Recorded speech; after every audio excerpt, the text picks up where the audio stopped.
I can honestly say one thing I never thought I'd have to do is make period underwear for my dog. Before anybody yells at me, we thought she was fixed. We found her a couple months ago, and we thought she was fixed. We were convinced she was fixed. She had a scar on her belly, but I think that was just a scar from the streets because she's bleeding, and I can't get her in to get fixed until the end of the month. So I am going to take old period panties and fix them up for her. Luckily, not so luckily, I live in Texas, so I decided it would be a good move a couple months ago to get a birth control implant because Theo Greg. And yeah, I just wanted to make sure that Republicans didn't have a hand in what goes on in my nether regions. So I don't really need these anymore. And they make my butt sweat anyway. So I'm gonna repurpose them to fit her. I've already made her like one pair, but she needs more than one. So we're gonna put those together. Of course I could buy these on Amazon, but I'd have to wait till like Wednesday for them, and she needs it now. So I'm gonna just quickly kind of like sew it together and hope you can follow along with me. Pray for us. So this is now like the third pair that I've made her in the past day and a half. And she is not letting me really anywhere close to her, and I didn't want to have to worry about like continuously taking them on and off to fit on her. So I just kind of based these markings off the first pair, but I forgot that this is a cotton and not a microfiber, so the fabric does not stretch as much as the first pair, and they were a little bit too tight, I will say.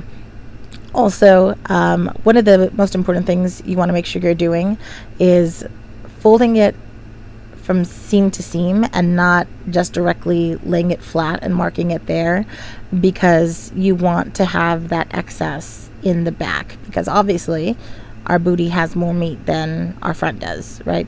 It should. Potentially. All bodies are good. But anyway, so it should be like that. When you open it up, you can see that extra piece that's hanging. That should allow for her butt to properly fit.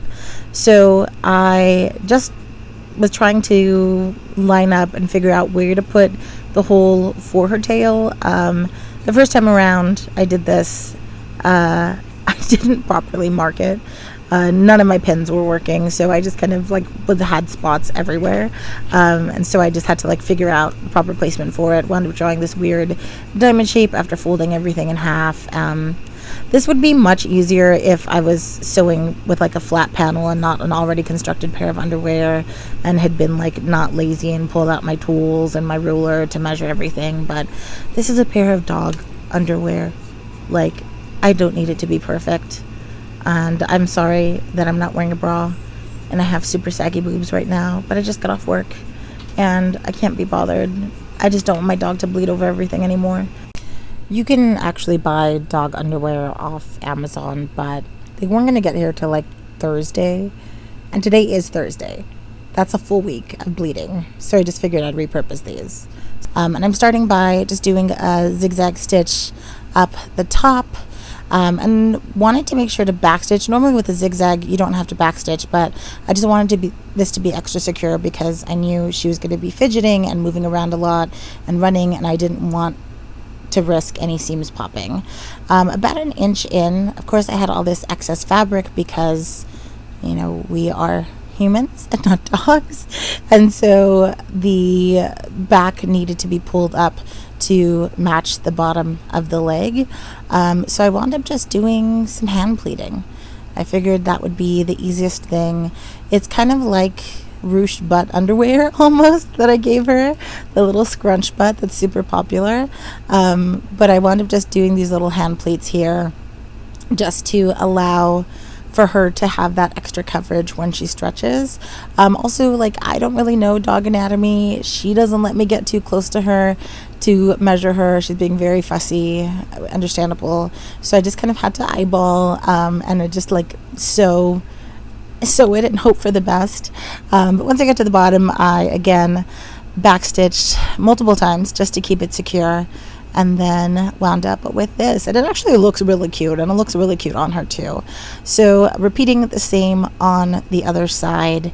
I also needed to figure out where I was going to put the hole for her tail. on the first pair that I made, because this is now the third one I've done. The first pair, they were just some microfiber stretchy panties, and I literally just cut a hole for her tail when she was already wearing them. So I really needed to figure out a better plan this time around. But I really was lazy, and I didn't do a good job of matching things up. So that was definitely a struggle there. But again, just repeating the same process here, matching up the bottom opening. And I did this once I had the top in line already, just because I was working in a really small space and I didn't want to have to move things out of the way. Again, it's just being lazy. Like, these are period panties. You know, this is not a couture gown. Like, nobody cares. I just needed to have some protection for my dog. So again, just hand pleating. I'm hoping that they're all around at the same length and the same position, but really I just need them to cover her butt. So repeating the process here. And again, making sure once I get to the bottom that I am reinforcing that seam with a few rounds of backstitch. Once that's done, I am going to move on to the hole for her tail. Now, in the other pair that I did, which were the period panties, they of course have that super lined gusset that made it that I could easily add a buttonhole and not have to worry about anything ripping. But this is just a very thin layer of cotton, so I really had to figure out a good plan here. I didn't want to do the buttonhole because of course I needed it to be more secure. What I wound up doing, and I forgot to film that part, I cut off the excess, like the excess seam from the underwear, and just folded it multiple times and then laid it on top of the place that I'd already marked off for the buttonhole, for the tail opening really. And then I just zigzagged a big rectangle.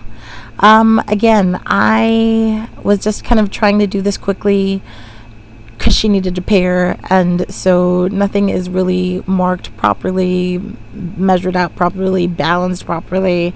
I'm literally just kind of guessing as I go. And I'd say it's about 2 inches long by maybe an inch tall. And I think I should have definitely gone for like 1/4 of an inch and a quarter, just to give her a little bit of room, because it is a little snug on her tail. The first one that I made the buttonhole way too big, and so I had some room that I could cut it open a little bit more and not worry about it. That was not the case with this one, unfortunately, and I had already cut off all the excess, but I had to try them on her, and it's like so tough to get them on and off of her, so I just kind of went for it. But again, I'm just sewing a zigzagged rectangle, and I wound up going over it, I'd say about 5 or 6 times. I just wanted to make sure that it was as secure as possible. Also, I don't know why I backstitched it instead of just sewing the rectangle around and around multiple times. But at any rate, I wound up doing that, and then I just cut out the entire inside piece and then trimmed off all of the excess to make sure that it would lay flat. I did this again on another pair, but I wound up putting it on the outside because I think that having that excess kind of irritated her tail a little bit. It is bulky, but at least I know it's not going to rip. So just kind of finishing this off, and as you can see, yeah, definitely should have made that rectangle a little bit bigger, but just wanted to make sure that it was going to be sturdy for her little tail. Her tail's actually really thick, so there's my little rectangle. I will say, come here. Putting them on her is a nightmare. She hates it, as you can tell, but there's that booty. I think the tail hole is a little too small. I don't know. She has she doesn't like me touch. She doesn't want me to get near her, but you know, if it's better. I put a panty liner in there too for her, but there we go. Isn't that mat so cute? We got it from Shein. It was supposed to be a lot bigger, but Shein. There we go. And that took what, maybe 10 minutes? This is the first time we've ever had a dog in heat, and I wish I'd known how much it was going to remind me of having my first period. She wound up having an accident, so we had to change, and it was just a rough night, but my girl's a trooper. I love her. This poor baby. Oh, God help us.